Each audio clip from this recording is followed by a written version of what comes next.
Hello, Julian, in-game name Papercut here, doing another replay review. This time I have Bird Boom 5. I hope I didn't need to see the first 4 Bird Booms to understand this one. He is a French player who, of course, wants to get better like we all do.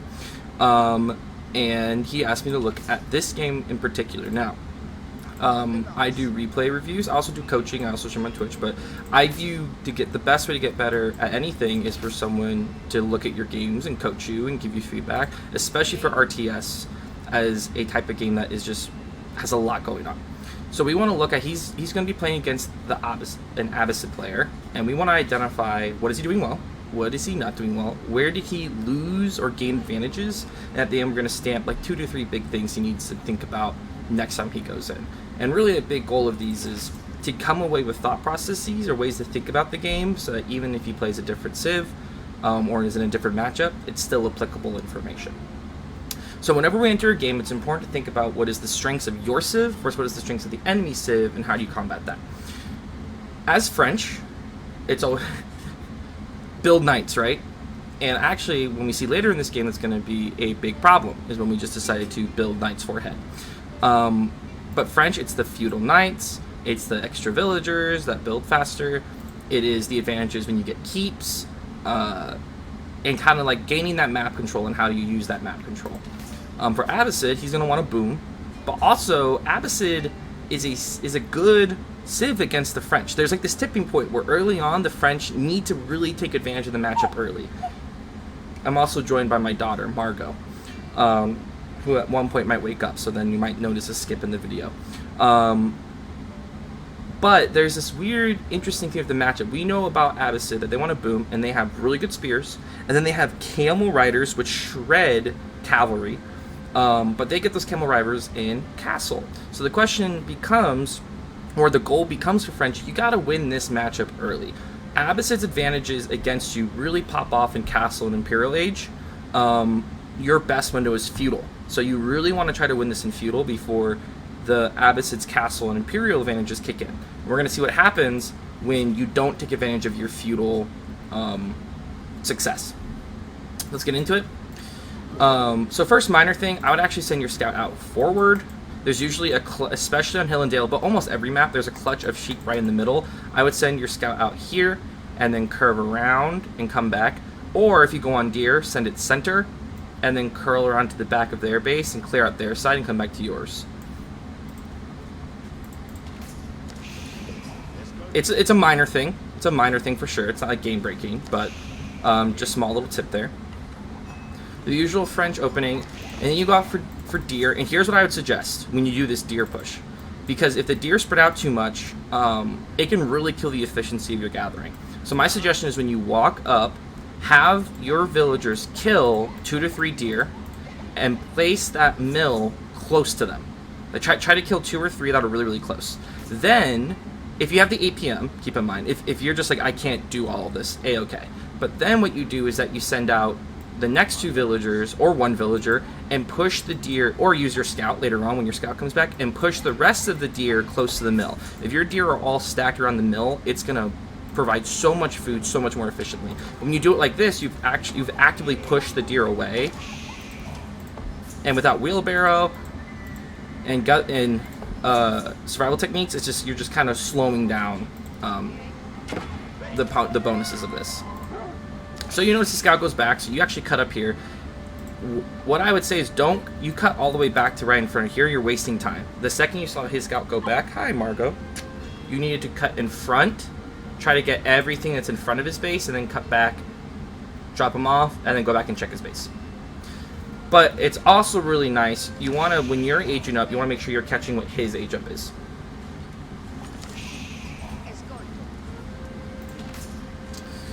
You're gathering. I would actually just, one, you've queued up a lot of vills, so it's going to actually slow your age up time. I would queue 2 food until you age up, just to make sure you're maximizing your age up time. And then once you age up, you can move a few villagers around to different resources. So then, like, if you have 10 or 11 on food and you hit the age up with 4, That leaves you 6 on food. That allows you to build a knight when you age up. Then you just start rallying to wood after that. Aging up, and at this point, this is why I mentioned the scouting pattern, because you notice his scout was right here. If you had cut across and up, then you could have been back down here checking what he's doing on his age up. Because you gotta know, is he gonna go immediate into boom? Is he gonna pressure you? What is his goal here? And you yourself are gonna go for a second TC, which is great. You want to get out a knight or two to be able to harass them out of this age up. And if you really want to go 2 TC quickly, get off gold at this point. You got enough for Wilbur, which is great. You only need enough gold to get a knight to harass, and then you go hard on that second TC. So you come back here, and you see military wing. This, if for those of you who don't know, if the Abbasid, you can tell what the Abbasid is aging up based on which like corner of the House of Wisdom. This chunky square one right here, the bottom left corner, is military wing, which means he's going to pop out 2 spears and 2 archers, which actually allows him to threaten you. Like he can actually go in and try to pressure you, which is going to be his goal, right? He's going to want to go in and maybe slow your second TC. He's going to try keeping his base and buy himself space. You know this, and so you have kind of a goal here where what you should be doing is circling your scout to the front and catching where is he coming from. Is he going to run them up here? That's the case, you want to get off stone. Is he going to run them up here? Move back into your base. And what you need to be macroing for and like pushing your economy towards is, I need either 2 or 3 knights. 2 or 3 knights would beat the 2 spears, 2 archers, or you need to get down in archery range right now and just pump 3 or 4, like 1 knight, 3 to 4 archers, and you're beating him back. And you can then go aggress on him with those units. You want to be as smart reactive, not overreactive. You want to be perfectly reactive. Instead, you don't catch where his units are, and you throw up a wall over here. This wall is a waste of resources. You're losing out resources that you could be building an archery range right now and getting out a couple archers, and you don't even know if he's coming this way.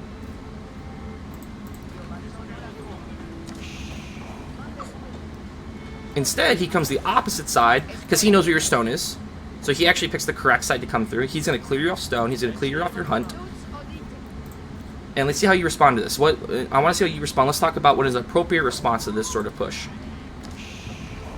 This is not it. Do not build this outpost. 1, this outpost does nothing for you after it's built. Like, this outpost isn't going to do anything. 2, he's going to be able to pick a villager, and we're going to see in a second, which is a loss.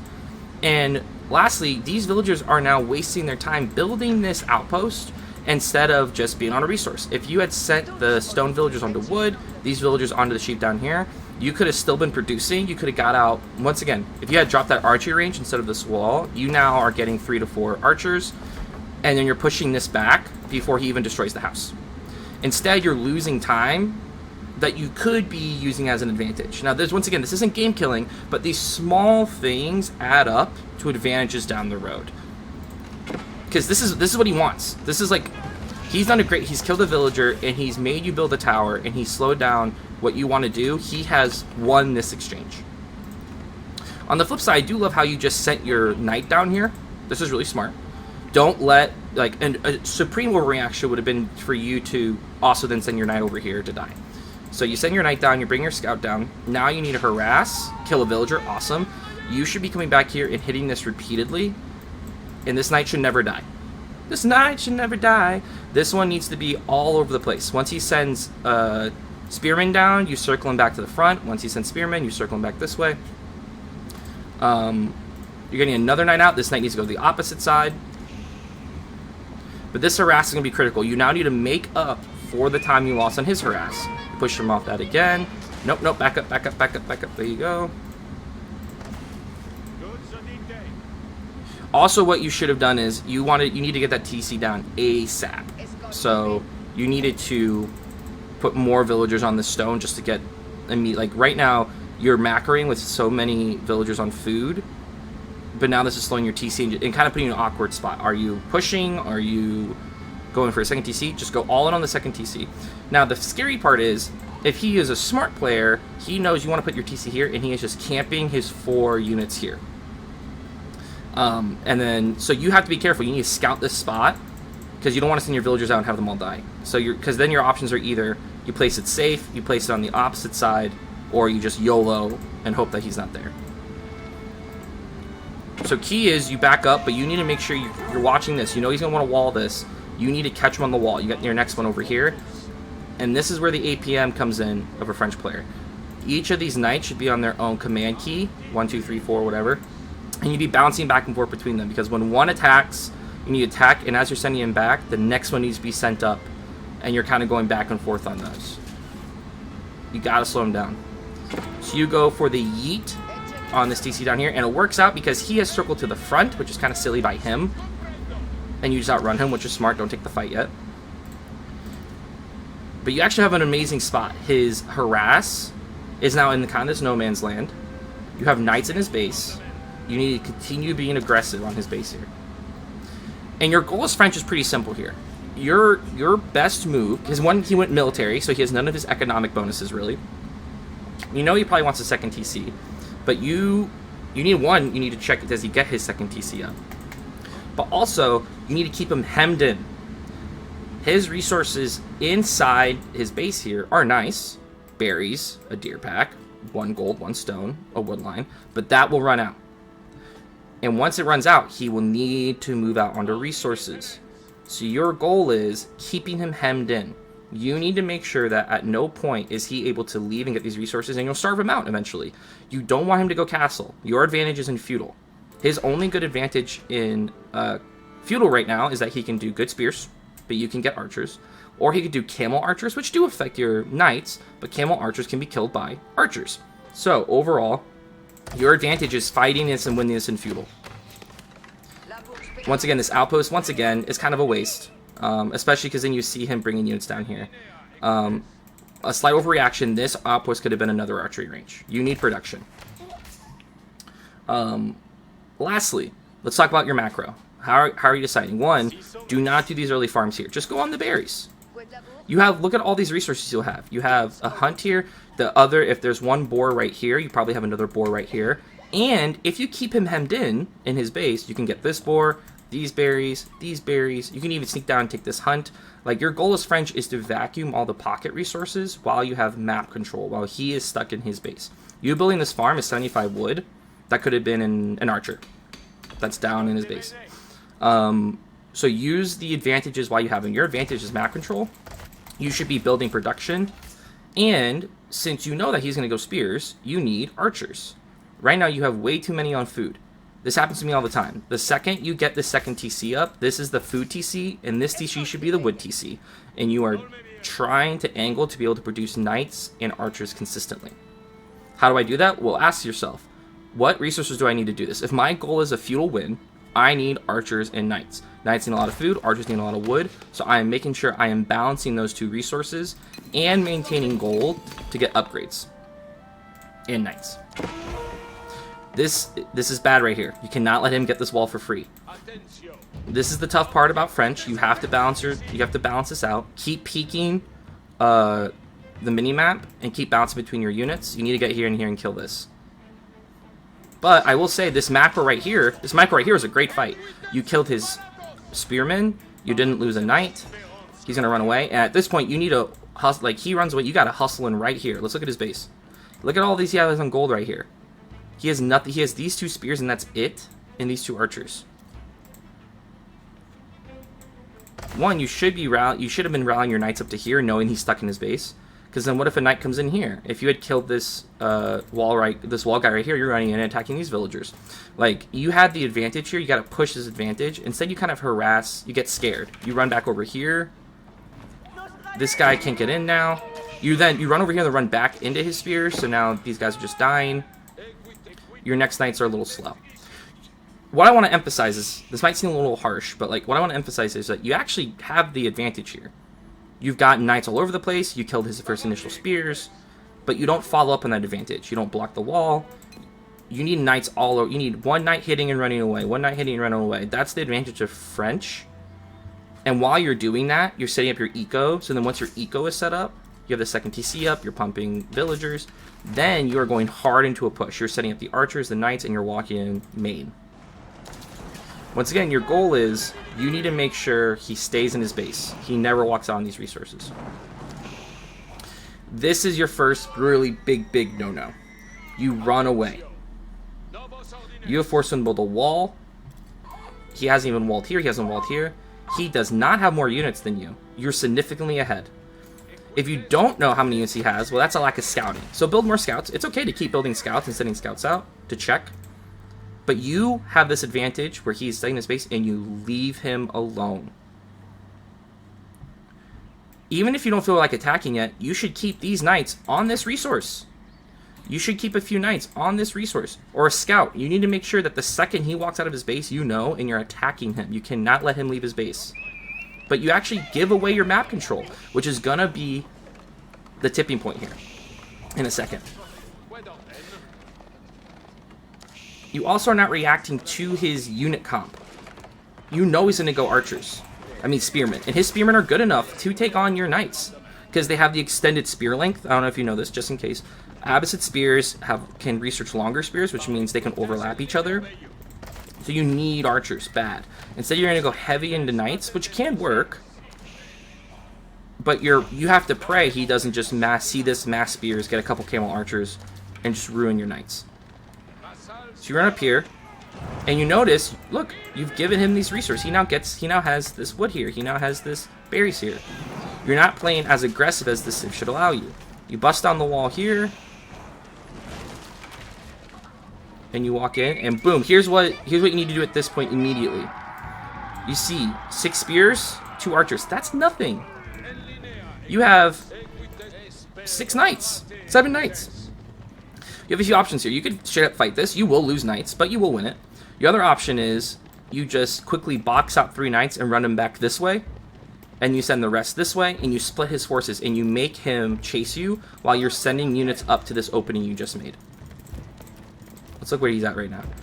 Because he has 4 horsemen, 5 horsemen. And he's going to use that to his advantage. He runs his horsemen out, kills your archers, and then he uses his spears to kill your knights. And what he basically did here was he responded to your comp. He knew what you wanted to do, and he built the comp that would best counter that. He didn't make more archers. Those are the same original archers. He made spears for your knights, horsemen for your archers. Your counter comp should technically be one of everything. You want to get 1 barracks down, just build a few spears. Those spears defend your archers. You want to then mass knights and archers to combat the other things he's making. You also have what I call an oopsie age up. That's because you have so many resources, but you don't have the production to use them. You should right now be dominating him. Imagine these resources were spent on production. 1, notice your macro. You have way too much on food, so now you have way too much food. But, and the thought process here is you're cycling. I'm making villagers. I'm checking my eco. Do I have too much of a resource? I need to rally villagers to the next resource. What's my goal? Your goal should be to win this in feudal, so you need to be making units like a madman. Because if these resources were used, your army would be double his size, and you'd be walking into his base and killing him. Instead, you're losing and being pushed back. The amount of times I've lost a game because I didn't make enough units when I had the resources to do so is way too many. But if you watch really high-level players, you'll notice that they never have resources sitting. Unless it's like a pitched battle really like tight. But like they usually are using all their resources because they know what they want to do and they follow through on that. And once again, down here, he's walling up. He's not protecting all of these resources with his wall. Because you gave him the map control. Since you gave him the map control, you don't feel good enough to go out and get your resources. You left this board here, by the way. So now you're building farms. Each of these farms is a waste at this point. You don't need a farm transition. So he reaches castle, and this was a panic castle by him. Because, let's actually look at his resources. You have 65 vills, 15 military. He has 51 vills, 18 military. If you were at his doorstep when he did that, you run in and you slaughter his villagers. But instead, since you have no information, because you're not scouting, even sneaking villagers out to put up a few towers here would be helpful. Just to get vision. Do a Royal Institute, and you're going to go heavy into cavalry, but I'm telling you at this point, he wants to do a heavy cavalry. He's counting on it. Your advantage here with your knight should be the speed. His spearmint can't catch you, and if he chases you with horsemen, you can win that fight. Split your knights up. He's not going to kill you yet. You're building up units right here. Put half your knights on one side, half your knights on the other side, attack at the same time. Instead, when you run this whole mass, you're actually being inefficient because they can't all attack villagers at the same time. Your goal right now should be, how do I counter-comp the counter-comp I know he's going to go for?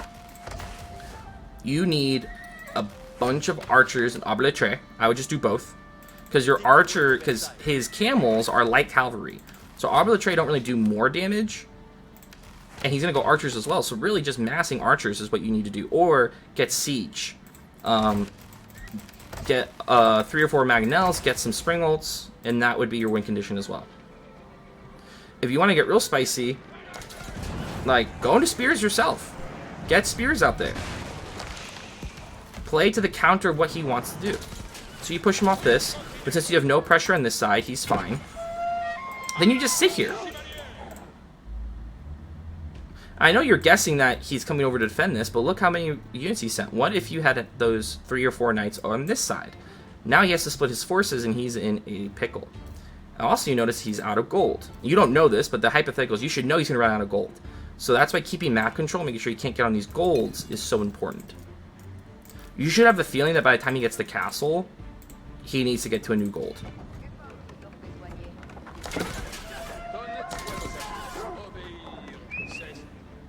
So you just kind of sit here, and he's building up a force to come take this out. So you gotta... And you run away.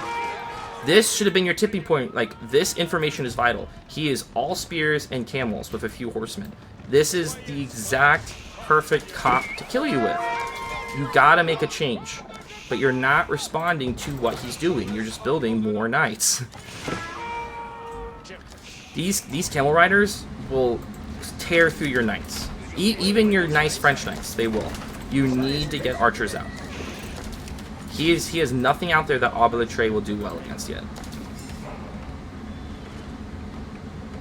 Once again, you're still up, but once again, you give him the map. Look at all these reinforcements. Walk out. You have 41 military. He has 42. Instead, you're giving him the map control, and he's going to walk out and take that map control.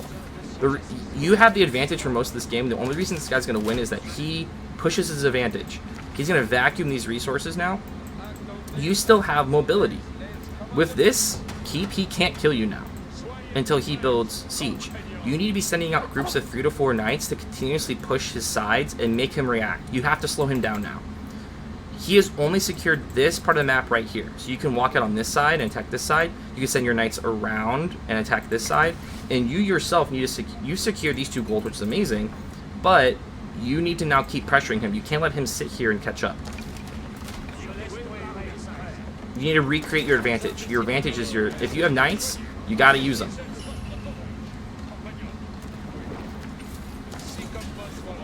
So you walk out, and this is going to be an unforced error. I know you really want to get a big mango shot on these vills. That's awesome. Hit the mango shot, then run away.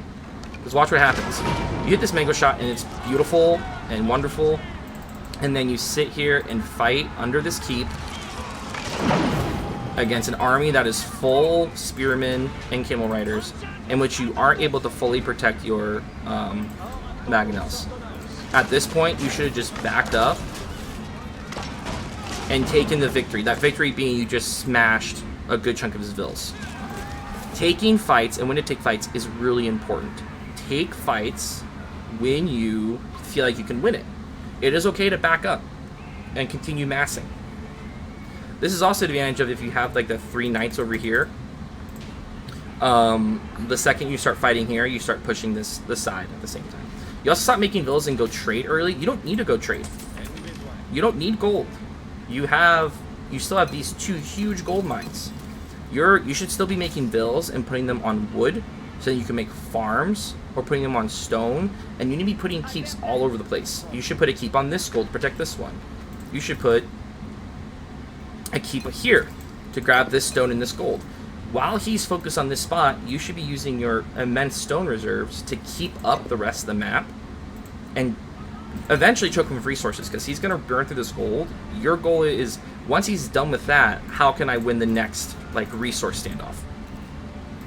Instead, you're still sitting here giving him the map. He's going to burn through these units. Then you back up under the TC, and you're still making knights. Like, you need to respond to what he's doing. I know it sucks. You have all these stables. You can still make knights, but you need to get spears in there.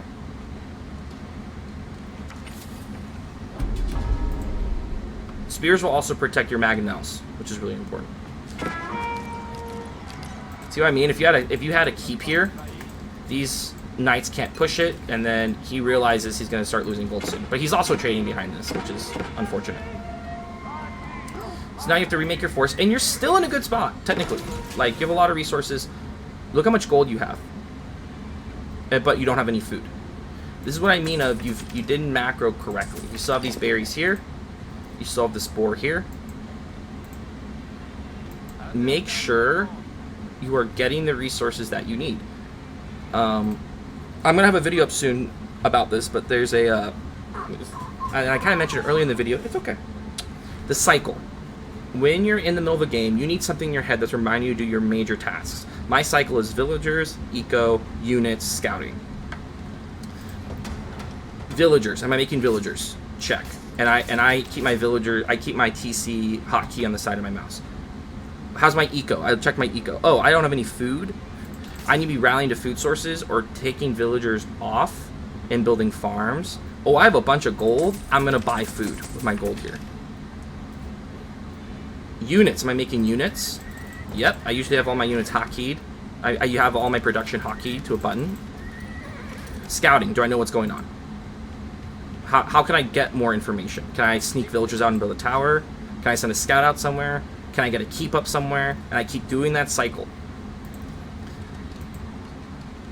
And you could have 120, 130 villagers. That's fine. Because then you can produce units immediately when you lose them. And this is good information. He's going mass horsemen. And you're thinking, okay, sweet. I can beat him with your knights, which is technically correct. He, for some reason, went horsemen. I don't understand this horseman switch from him. But it is what it is. So you're probably going to win this fight right here. I think he realized. I think he's going to use these horsemen to take out your mangonels, which is gold.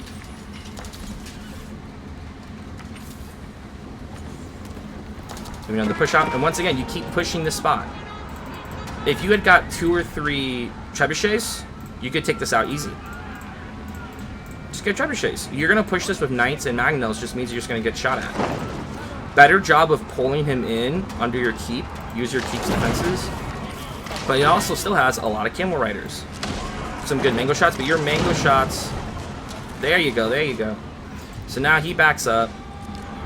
Don't over-egress here. You want to take advantage, but he has reinforcements. And instead you're going to lose all your knights. This is just wait. This loss is not worth it. And then he hits Imperial. And now you're in a bad, bad place. Why are you in a bad, bad place? Well, his Imperial is way better than yours. He has really good spears, he has really good camel riders, and he has culverins. And his culverins are going to be anything you have siege-wise, unless you go for the College of Artillery. You go for the Red Palace, which is all well and good. But let's talk about where you put this.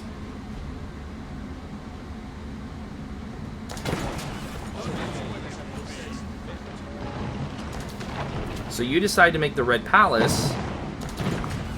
1 second, when you age up. So he's going trebuchets, he's going to slowly walk you down, because he knows he has the advantage. He doesn't need to do anything fancy. Also, you never stonewalled this side, which, if he at any point decided to send anything over here, all these villagers are dead.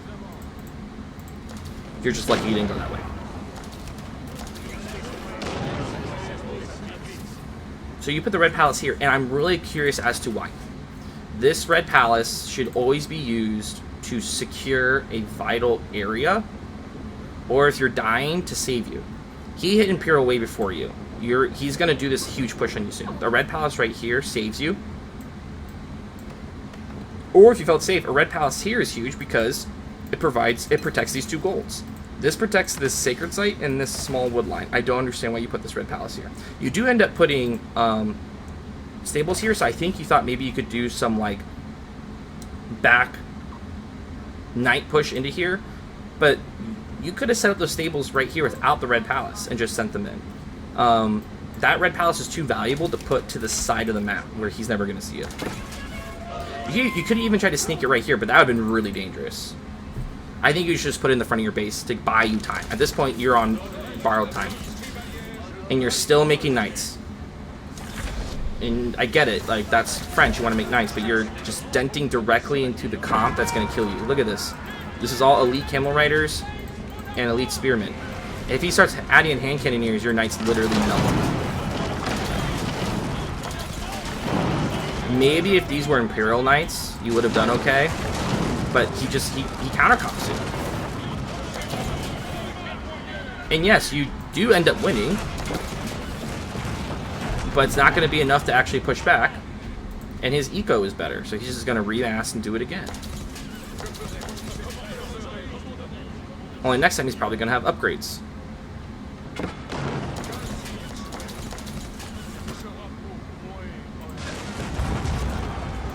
Look at this.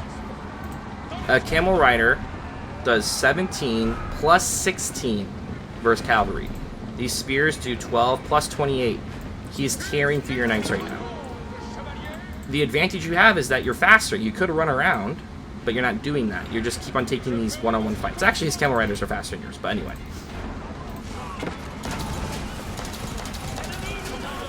And these Abbasid actually don't do anything. You need archers.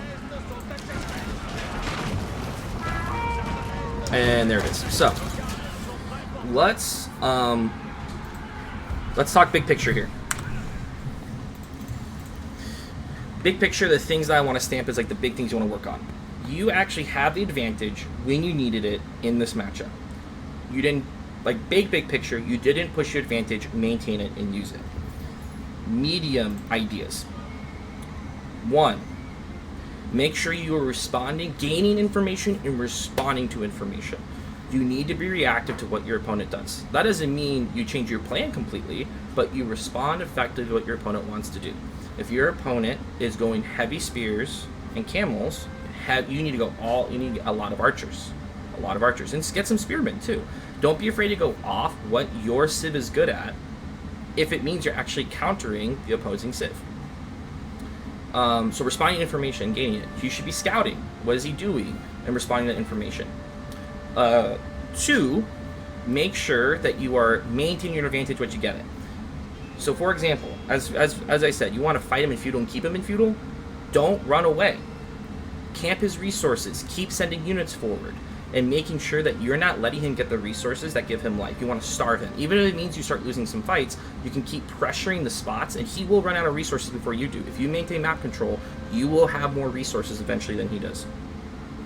And that's just playing brave in a way. That's like trusting that you know what's going on and following through on it. And if you're wrong, review it and find where did you miss. Maybe he got out to a pocket resource you didn't realize. But keep checking resources and keep him in his base. Lastly, your own macro.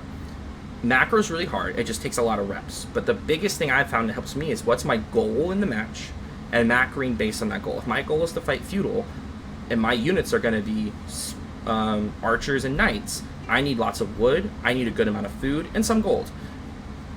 Cycle that in your head. Make sure every 30 seconds to a minute you're checking your resources and rallying your villagers to the resource that is in need. Don't move chunks of villagers as possible, just rally to there and even it out. And my last one, production. Have the production to follow through on your resources. Make sure you're building up enough production so you can use those resources you're getting from your pocket resources. With that, I think with those tweaks and you start working on these things, you're going to start winning these games a lot more effectively, and hopefully those tips also work against any civ you play against as the French. And as with a lot of things, it just takes reps using those thought processes in mind. I hope that was helpful to you. I'd love to do another replay review in the future after you play a few more games, see how it works. If you are someone who would like direct coaching, like one-on-one paid coaching, I do that too. Just message me on Discord, which will be in the information in the video. And if you follow me on Twitch as well, which is also in my information in the description. I have been streaming less as I am a father now, as you can see, but we'll be trying to do more so. With that, hope that helped. please leave any questions or comments that you may have. Good luck on your future games.